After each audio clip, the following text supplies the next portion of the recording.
Hello everyone. सो आज हम business studies का क्लास 11 चैप्टर 4 करने जा रहे हैं। चैप्टर का टॉपिक का नाम है बिज़नेस सर्विसेज। और सर्विसेज बेसिकली हमें फ़र्स्ट ऑफ ऑल बताई गई हैं कि सर्विसेज क्या होती हैं। तो गुड्स एंड सर्विसेज का यहाँ पे डिफरेंस है, हम मेजरली वो स्टडी करेंगे। सर्विसेज क्या है वो स्टडी करेंगे।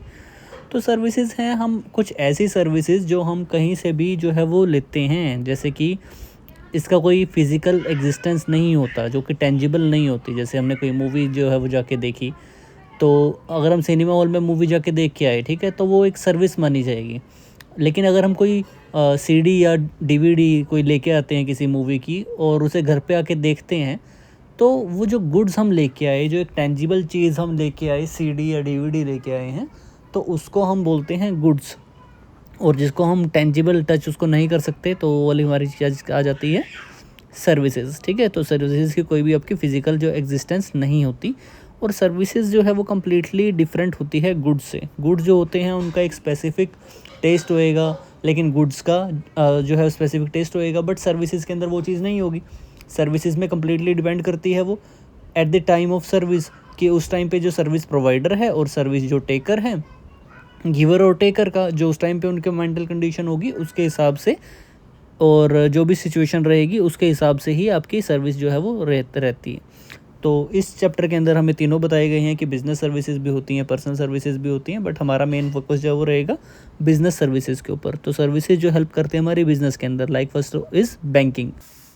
सो इन बैंकिंग हम रीड करेंगे कि यहाँ पे 4 तरह के बैंक्स होते हैं: commercial bank, cooperative bank, specialised bank and central bank. Commercial bank की अगर बात करते हैं तो वो मनी में डील करेगा, ठीक है। गवान उसे कौन लाइक उसकी जो गवर्नेंस है वो है by Indian banking regulation act 1949। 2 तरह के हो सकते हैं, पब्लिक सेक्टर और private sector bank. Public sector के अंदर आपके आ जाएंगे जो जिसके अंदर जो मेजर स्टेक है वो गवर्नमेंट का रहेगा 51% एंड अबव, जैसे एसबीआई है, पीएनबी है।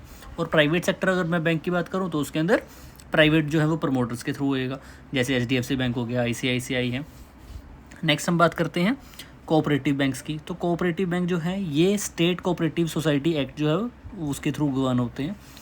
यहाँ पे क्रेडिट जो रेट रहेगा वो सस्ता होता है, यानी कि कम रेट के अंदर आपको आपके जो मेंबर्स हैं कोऑपरेटिव बैंक के, उनको यहाँ पे लोन मिल जाता है। और ये रूरल जो क्रेडिट है उसका एक इम्पोर्टेंट सोर्स रहता है। देन हम बात करते हैं स्पेशलाइज्ड बैंक्स की। तो स्पेशलाइज्ड जो आपके बैंक्स रहते हैं ये आपके रहते हैं कि जो किसी पर्टिकुलर सर्विस के लिए ही जाने जाते हों, जैसे कि डेवलपमेंट बैंक हो गए, इंडस्ट्रियल बैंक हो गए, फॉरेन एक्सचेंज बैंक हो गए, एक्सपोर्ट इंपोर्ट बैंक हो गए, इस तरह से। Then last is central bank. Central bank जो है वो सिर्फ एक ही होता है एक कंट्री का, जैसे हमारा है आरबीआई इंडिया का, वो करेंसी को कंट्रोल करता है। उसके बाद सेंट्रल बैंक वो माना जाता है गवर्नमेंट बैंकर, उसको हम बोलते हैं।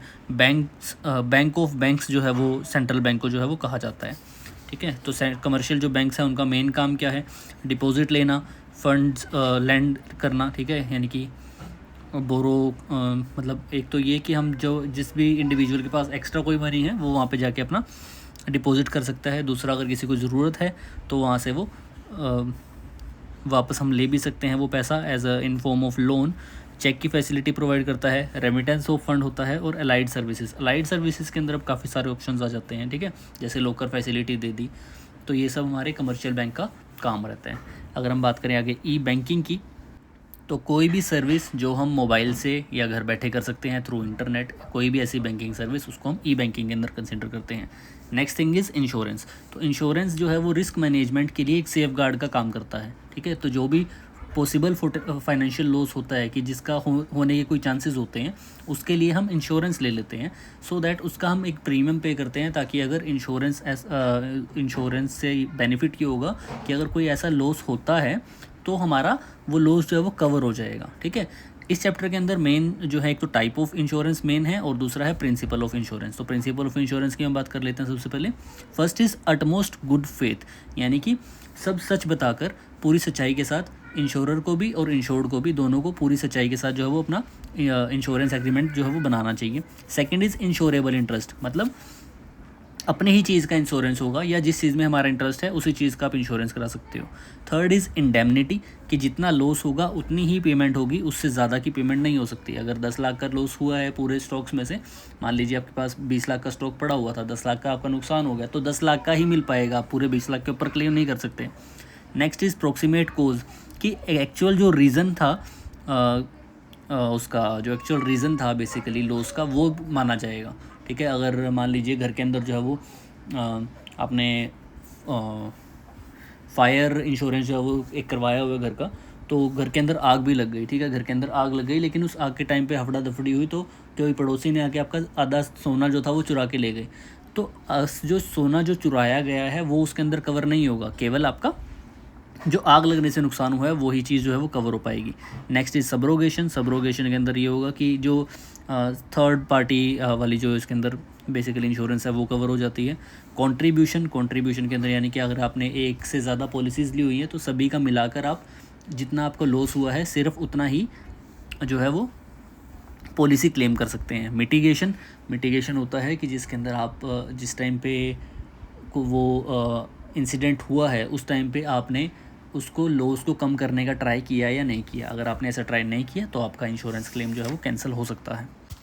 देन नेक्स्ट हम बात कर लेते हैं टाइप ऑफ इंश्योरेंस, तो जिसके अंदर आपका लाइफ इंश्योरेंस हो जाता है और जनरल इंश्योरेंस हो जाता है। लाइफ इंश्योरेंस जिसके अंदर किसी इंडिविजुअल की या फिर एक ग्रुप ऑफ पीपल की यानी कि जॉइंट हम लाइफ पॉलिसी करवाते हैं, वो लाइफ इंश्योरेंस के अंदर जो है वो कवर होती है। इसके अंदर दो चीज़ तरह की बेसिकली चीज़ होती हैं। एक जिसके अंदर हम ऑन डेथ ही आपको जो पैसा है वो मिलेगा। सेकंड आपका होता है किसी आप जो सर्टन एज पे पहुंचते हैं तो उसके अंदर आपको वो अमाउंट जो है वो मिल जाती है। नेक्स्ट हम बात करते हैं जनरल इंश्योरेंस में, उसमें फायर इंश्योरेंस, मैरीन इंश्योरेंस आ जाएगा। तो फायर इंश्योरेंस जो आग से लगने वाले जितने भी नुकसान है उसको कवर करती है, और मैरीन इंश्योरेंस जो होती है वो 3 चीज़ों की रहेगी, उस शिप की या उस हल की बेसिकली जो एक जगह से दूसरी जगह ट्रांजिट करने में हेल्प कर रहे हैं। सेकंड उस गुड्स की या उन कार्गो की जो उसके अंदर वहाँ पे प्लेस्ड हैं, जिसकी ट्रांसपोर्टेशन हो रही है। एंड थर्ड इज़ फ्रेट की जो किराया उसे मिलना है, जो अर्निंग होनी है उस चीज़ का इंश्योरेंस। तो ये 3 चीज़ें उसकी टाइप। देन नेक्स्ट सर्विस हमारी आ जाती है कम्युनिकेशन सर्विस। तो कम्युनिकेशन सर्विस बिज़नेस को कनेक्ट करती है बिज़नेस के बाहर के जितने भी लोग हैं, जितने भी लाइक उसके चाहे कस्टमर हैं, चाहे उसके टारगेट ऑडियंस है या फिर कॉम्पिटिटर है या सप्लायर है, तो कम्युनिकेशन के थ्रू ही वो उनसे कनेक्ट हो पाते हैं। तो it could be through postal services या फिर टेलीकॉम। तो पोस्टल जो है वो आपके लाइक पोस्टल सर्विस के अंदर आपके जितना भी डॉक्यूमेंट्स जो अगर हम फिज़िकली कोई मेल कर रहे हैं, कोई पार्सल पहुंचा रहे हैं, वो सब पोस्टल में आ जाएगा और टेलीकॉम के अंदर आ जाएगा अगर हम कोई भी चीज़ वर्चुअली कर रहे हैं या थ्रू मोबाइल फ़ोन कर रहे हैं। ठीक है, नेक्स्ट हमारी जो आ जाती है दैट इज़ ट्रांसपोर्टेशन। ट्रांसपोर्टेशन के अंदर चारों मोड्स आपके आ जाएंगे जो आपका इंक्लूड करेगा रेल, रोड, एयर एंड सी। तो 4 मोड्स ऑफ ट्रांसपोर्टेशन होते हैं, तो सभी इसके अंदर आपकी ट्रांसपोर्टेशन सर्विस के अंदर इंक्लूड हो जाएंगे। ठीक है, देन ये आपका डिफरेंस जो है वो कम्प्लीटली यहाँ पे दिया हुआ है कि क्या क्या उनके बीच में डिफरेंस रहता है। और लास्ट हम बात कर लेते हैं वेयर हाउसिंग की। सो वेयर हाउसिंग के अंदर बेसिकली आपका एक स्टोर जो है वो आपको मिल जाता है, एक स्टोरेज स्टोर आपको मिल जाता है जहाँ पे वो भी आपको ख़रीदना नहीं पड़ता, काफ़ी कम रेट के अंदर जो है वो अवेलेबल होता है प्राइवेट या फिर अगर मैं बात करूँ गवर्नमेंट सर्विसेज के लिए भी या फिर गवर्नमेंट जो कंपनीज़ हैं उनके लिए भी, सभी के लिए रहता है ये। तो different type of warehouses होते हैं। First is public. तो जो पब्लिक वेयर हाउस है वो ट्रेडर और मैन्युफैक्चर यूज़ करते हैं पेमेंट करने के बाद, यानी कि जैसे उन्होंने रेंट पे किया और उसको यूज़ कर दिया for a particular time. Next is private warehouse. Private जो है वो owned and operated by a company handling their own goods. उनके खुद के बहुत सारा सामान है, उसी को वो मतलब उनका खुद का उन्होंने ओन किया हुआ है और ख़ुद ही उसे ऑपरेट कर रहे होते हैं। नेक्स्ट आपका आता है बॉन्डेड वेयर हाउसेस। ये आपके रहते हैं बेसिकली कस्टम ड्यूटी के और जो टैक्स वगैरह लेना हो, जब तक अगर कोई किसी भी चीज़ के ऊपर कस्टम ड्यूटी और टैक्स पेंडिंग है तब तक अगर हम कोई भी गुड्स जो है वो स्टोर करते हैं, स्टोर जो गवर्नमेंट स्टोर कर रही है उसको, क्योंकि वो उन्हें नहीं छोड़ सकते जब तक उससे टैक्स वो ना वसूल कर लें। ठीक है, तो जब तक वो नहीं आता तब तक वो बॉन्डेड वेयर हाउसेस के अंदर रहता है। Next is government warehouse जो कि fully owned and manage by government रहता है। And last one is your cooperative warehousing. ठीक है, तो कोऑपरेटिव जो वेयर हाउसेज रहते हैं ये आपके कुछ मार्केटिंग कोऑपरेटिव सोसाइटी होती हैं या फिर एग्रीकल्चर कोऑपरेटिव सोसाइटी होती है, उन्होंने खुद के अपने वेयर हाउसेस बना लिए होते हैं उनके मेंबर्स के लिए। वेयर हाउस के अगर मैं फंक्शंस की बात करूं तो कंसोलिडेशन करना या ब्रेक द बल्क, यानी कि अलग अलग जगह से सामान आया एक जगह पे हमने इकट्ठा किया और उसको एक ही मतलब एक बारी में सिंगल शिपमेंट के अंदर हमने उसको आगे बाहर भेज दिया, है ना। ये मान लीजिए ए से सामान आया, बी से भी आया और सी से भी आया, और हमने वो सारा सामान उठा के डी को भेज दिया, ठीक है। तो ये भी वेयर हाउस का काम है। ब्रेक द बल्क, यानी कि सिर्फ ए से सामान आया और उसको हमने बी, सी और डी 3 जगह पे हमने उसको जो है वो डिवाइड करके भेज दिया। वैल्यू एडिड सर्विसेज भी हम प्रोवाइड करते हैं वेयर हाउसिंग के अंदर, जैसे लेबलिंग करना, पैकेजिंग करना, ग्रेडिंग करना। प्राइस स्टेबलाइजेशन के लिए जो है वो वेयर हाउसिंग की जाती है, यानी कि प्राइस आपका स्टेबल रहे। अगर कभी मार्केट में वो चीज़ नहीं आ पा रही है तो उस टाइम पे हम उसकी सप्लाई जो है वो बना के रखें, ठीक है। तो ये आपके वेयर हाउस के फंक्शन हो जाएंगे। और बाकी नेक्स्ट चैप्टर के लिए फॉलो कर लें और वीडियो को लाइक कर दें। Thank you.